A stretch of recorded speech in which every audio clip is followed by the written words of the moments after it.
ভারতীয় সেনাবাহিনীর গোয়েন্দাদের একটি দল বাংলাদেশে আসছে। এই সফরের উদ্যোগ নিয়েছেন বাংলাদেশের সেনাপ্রধান জেনারেল ওয়াকারুজ্জামান। ভারতের সেনাপ্রধানের সঙ্গে ফোনে যোগাযোগ করে তিনি অপরাধ ট্রাইব্যুনালের ওই পরোয়ানা জারির কারণে উত্থিত পরিস্থিতি সম্পর্কে ভারতের সেনাপ্রধানকে জানালে সেনাপ্রধান জেনারেল দ্বিবেদী প্রতিনিধি দল পাঠাবার সিদ্ধান্ত নেন। সকল দেশ মিলে জাতিসংঘের উপরে আহ্বান জানিয়েছে প্রয়োজনে শান্তিরক্ষী বাহিনী বাংলাদেশে পাঠিয়ে এই সরকারকে হটিয়ে জনগণের পাশে দাঁড়াতে। সালামু আলাইকুম প্রিয় দর্শক, নতুন একটি নিউজে আপনাদেরকে স্বাগতম। দর্শক, আজকে আপনাদেরকে দেখাবো এমন কিছু গুরুত্বপূর্ণ ভিডিও যে ভিডিওগুলো দেখলে রীতিমতো অবাক হবেন। চাঞ্চল্যকর অবস্থা সৃষ্টি হয়েছে, নেট দুনিয়ায় তোলপাড়, সামাজিক যোগাযোগ মাধ্যমে ভাইরাল। আসুন কথা না বাড়িয়ে দেখে আসি সম্পূর্ণ ভিডিওটি। 1 সেকেন্ডও না টেনে পুরো ভিডিওটি দেখবেন। চ্যানেলে নতুন হলে সাবস্ক্রাইব করে রাখবেন পরবর্তী আপডেট পাওয়ার জন্য। ভিডিওতে একটি লাইক করে দেখতে থাকুন সম্পূর্ণ ভিডিওটি। এই প্রথম ভারতের উচ্চপদস্থ একটি সামরিক প্রতিনিধি দল জরুরি সফরে আসছেন। জরুরি সফর এজন্যই যে এরকম কোন সফর পূর্ব নির্ধারিত ছিল না। এই পরিস্থিতিতে সেনাপ্রধানের সৌদি সফর বাতিল করাটা খুবই যৌক্তিক ও স্বাভাবিক, এই বিষয়ে সন্দেহ নেই। কিন্তু কথাটা হলো এমন উত্তেজনাকর পরিস্থিতির মধ্যে ভারতীয় সেনা গোয়েন্দাদের সফর, সেটা তো ওটা যেমন স্বাভাবিক সৌদি সফর বাতিল, তেমনি এটাও হচ্ছে অস্বাভাবিক। বুঝতে অসুবিধা হওয়ার কথা নয় যে এর পেছনেও কিন্তু কারণ আছে, কারণ ছাড়া কোনো কাজ হয় না। এবং 15 মাসে এই প্রথম কোন ভারতীয় সেনা দল বাংলাদেশ সফরে যাচ্ছেন, তাও যখন বাংলা সেনা বারুদের স্তূপ হয়ে আছে ঠিক তখন। অদ্ভুত লাগছে না? এবার একটা ভাইটাল প্রশ্নে আসি, কার ইচ্ছায় ও উদ্যোগে ভারতীয় সেনা গোয়েন্দাদের এই সফর? বর্তমান সফরের উদ্যোক্তা কে? একাধিক সূত্রে প্রমাণিত হয়েছে যে এই সফরের উদ্যোগ নিয়েছেন বাংলাদেশের সেনাপ্রধান জেনারেল ওয়াকারুজ্জামান। ভারতের সেনাপ্রধানের সঙ্গে ফোনে যোগাযোগ করে তিনি অপরাধ ট্রাইব্যুনালের ওই পরোয়ানা জারির কারণে উত্থিত পরিস্থিতি সম্পর্কে ভারতের সেনাপ্রধানকে জানালে সেনাপ্রধান জেনারেল দ্বিবেদী প্রতিনিধি দল পাঠাবার সিদ্ধান্ত নেন। এই দলটি সরেজমিনে পর্যবেক্ষণ করবে পরিস্থিতি, তারপর প্রয়োজন পড়লে উপযুক্ত ব্যবস্থা নেওয়ার কথা ভাবা হবে। এর সোজা মানে এটাই দাঁড়ায় যে বাংলাদেশ সেনার আমন্ত্রণে ভারতীয় সেনা অফিসারদের এই ভিজিট। জেনারেল জামান তার অক্টোবর 14 থেকে 18 তারিখের সৌদি আরব সফর বিশেষভাবে বাতিল করেছেন, যাতে ভারতীয় গোয়েন্দা দলের সাথে তিনি বৈঠকে বসতে পারেন। তিনি নিজের নিরাপত্তা সংকট মোকাবিলা করতেই, যেটা হয়েছে সেটা মোকাবিলা করতেই ভারতীয় সেনার এই সফর চেয়েছেন। এছাড়া জেনারেল জামান বুঝতে পেরেছেন পরিস্থিতি যেদিকে যাচ্ছে তাতে ভারতের সাহায্য খুবই দরকার, তাই এই সফরের উদ্যোগ নিয়েছেন। বিশেষ পরিস্থিতির কি তাহলে? সামরিক আদালতের পরোয়ানা ও সেনাবাহিনীর অভ্যন্তরীণ সংকটের প্রেক্ষাপটে এই সফর। সংকট চালিত কূটনীতি। এই সফর হলো ক্রাইসিস ড্রাইভেন ডিপ্লোমেসি, অর্থাৎ সংকট মোকাবিলার জন্য নেয়া কূটনৈতিক পদক্ষেপ। জেনারেল জামান তার ব্যক্তিগত ও প্রাতিষ্ঠানিক অস্তিত্ব টিকিয়ে রাখতে ভারতের সহায়তা চাইছেন। এবার প্রশ্ন, এই সফরে মোহাম্মদ ইউনূসের অন্তর্বর্তী সরকারের সমর্থন আছে কি? যতদূর জানা যাচ্ছে ইউনূস সরকারের পক্ষ থেকে তো সমর্থন, এই উদ্যোগের সমর্থনে তো কোনো প্রমাণ নেই, বরং সরকার তিনি তার বিরোধিতা করেছেন। সরকার ও সেনাবাহিনীর মধ্যে বিদ্যমান ঠান্ডা যুদ্ধের প্রেক্ষাপটে এটি সেনাপ্রধানের একক সিদ্ধান্ত, এবং এমনও হতে পারে ইউনূস এই সফর সম্পর্কে কিছু জানেন না বলেই খবর। এই সফর ওয়াকারুজ্জামানের ব্যক্তিগত নিরাপত্তা রক্ষার চেষ্টাও বটে। মার্চ 2025-এ পাকিস্তান সমর্থিত জেনারেলদের পক্ষ থেকে জেনারেল ওয়াকারুজ্জামানের বিরুদ্ধে অভ্যুত্থানের চেষ্টা হয়েছিল তিনি আফ্রিকা থেকে ফেরার সময়, যা ভারতের সাহায্যে ব্যর্থ হয়। শেষ করি আলোচনা।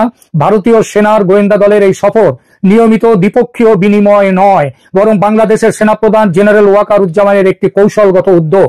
আইসিটির পরোয়ানা, সেনাবাহিনীর আভ্যন্তরীণ বিভক্তি, পাকিস্তানি প্রভাব বৃদ্ধি এবং ব্যক্তিগত নিরাপত্তার হুমকির প্রেক্ষাপটে জেনারেল জামান এই সফরের আয়োজন করেছেন।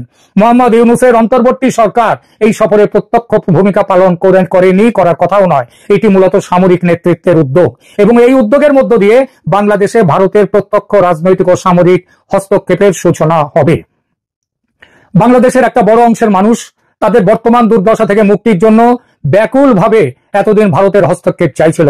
মনে হচ্ছে এতদিনে তাদের সেই আশা পূর্ণ হওয়ার পথে। ইটালির রোমে একটি খাদ্য সম্মেলনে উপস্থিত হওয়ার জন্য রওনা হয়েছেন।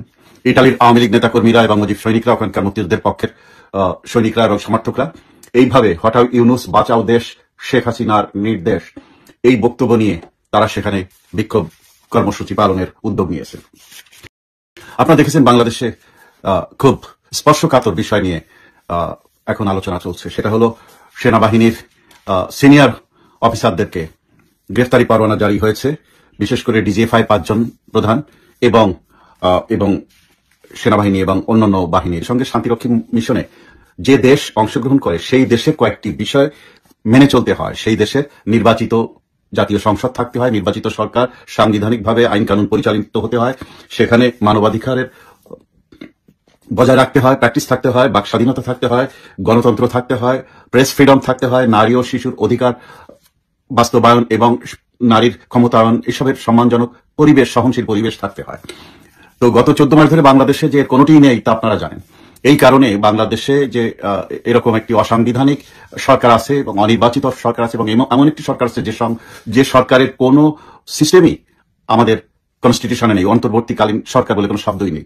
তো এগুলো সারা বিশ্বে ছড়িয়ে ছিটিয়ে থাকা মুজিব সৈনিকরা জাতিসংঘে এবং স্টেট ডিপার্টমেন্টে এবং মানবাধিকার কমিশনে বারবার অভিযোগ দিয়েছে। এই অভিযোগের ফলাফলে এমন একটা জায়গায় এসে দাঁড়িয়েছে যে বাংলাদেশের সেনাপ্রধানকে ডেকে আনা হয়েছিল নিউ ইয়র্কে এবং বারবার সেনাবাহিনী এবং সশস্ত্র বাহিনীর ঊর্ধ্বতন কর্তৃপক্ষ এসেছেন এবং তাদেরকে বলা হচ্ছে আপনারা অনতিবিলম্বে নির্বাচিত সরকারের হাতে ক্ষমতা দিন, তা না হলে আপনাদেরকে এই অভিযোগের কারণে আপনাদেরকে রাখা হবে না এই শান্তিরক্ষী বাহিনীতে, এই মিশনে। তো এরই মধ্যে জেনেভায় সম্প্রতি একটি কনভেনশন হয়ে গেছে, জাতিসংঘের কনভেনশন।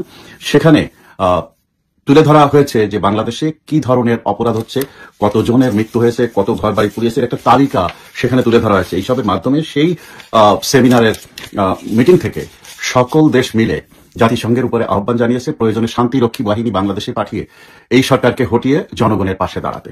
সেরকম পরিস্থিতিতে যখন যাচ্ছে তখনই দেখা গেল যে এই হঠাৎ করে নাটকীয় এই আইসিটি কোর্টের এই গ্রেফতারি পরোয়ানা এবং বিচারের আওতায় নিয়ে আসে সকল সিনিয়র অফিসারদেরকে। আমি বলছি না যে এরা নির্দোষ, আমি বলছি না এরা কোনো দোষ করেননি, কারণ বিষয়টি আদালতের। কোনো দোষ না করলে তো এরকম হতো কিনা আমি জানি না, কিন্তু কতগুলো প্রশ্ন আসে। এমন একটা আদালত যে আদালত প্রশ্নবিদ্ধ, কারণ বাংলাদেশ সরকারের পক্ষ থেকে সংসদ যখন ছিল তখন এই আইসিটি কোর্ট তৈরির জন্য যে সিদ্ধান্ত হয়েছিল 1971 সালে মুক্তিযুদ্ধকালীন যেসব মানবতা বিরোধী অপরাধ হয়েছে শুধুমাত্র সেই বিষয়গুলো এখানে বিচার হবে, এখানে দেশের আর কোনো অপরাধের বিচার হবে না। কিন্তু এই ডক্টর ইউনূস ক্ষমতা গ্রহণ করার পর ওনার সরকার এই বিরোধী দলকে, আওয়ামী লীগকে এবং আওয়ামী লীগ সমর্থকদের বিচারের বিষয়গুলো এই কোর্টে নিয়ে আসলেন। এবং খুব ফানি, মানে কি কৌতুক একটা আইন। এখানে দেখুন, বাংলাদেশের সংবিধান অনুযায়ী এত বছর ধরে দেশ চলছে, গত 53 বছর, আপনি কারোর নামে মামলা করতে পারেন, মামলা করলেই কিন্তু ওই লোক গিল্টি হয়ে যায় না। যতক্ষণ পর্যন্ত গিল্টি না হচ্ছে, মানে দোষী প্রমাণিত হচ্ছে, ততক্ষণ পর্যন্ত তাকে। প্রিয় দর্শক, সম্পূর্ণ ভিডিওটি দেখলেন, অবশ্যই বুঝতে পেরেছেন ভিডিওটি গুরুত্বপূর্ণ ছিল। দর্শক, এই ভিডিওতে যে তথ্যগুলো পেয়েছেন এ বিষয়ে আপনাদের মূল্যবান মতামত অবশ্যই কমেন্টে জানাবেন এবং পরবর্তী আপডেট ভিডিওগুলো সবার আগে পেতে চ্যানেলটিকে এখনই সাবস্ক্রাইব করে রাখুন। এই মুহূর্তে বিদায় নিচ্ছি, দেখা হবে পরবর্তী কোনো ভিডিওতে। সে পর্যন্ত ভালো থাকুন, সুস্থ থাকুন। আসসালামু আলাইকুম।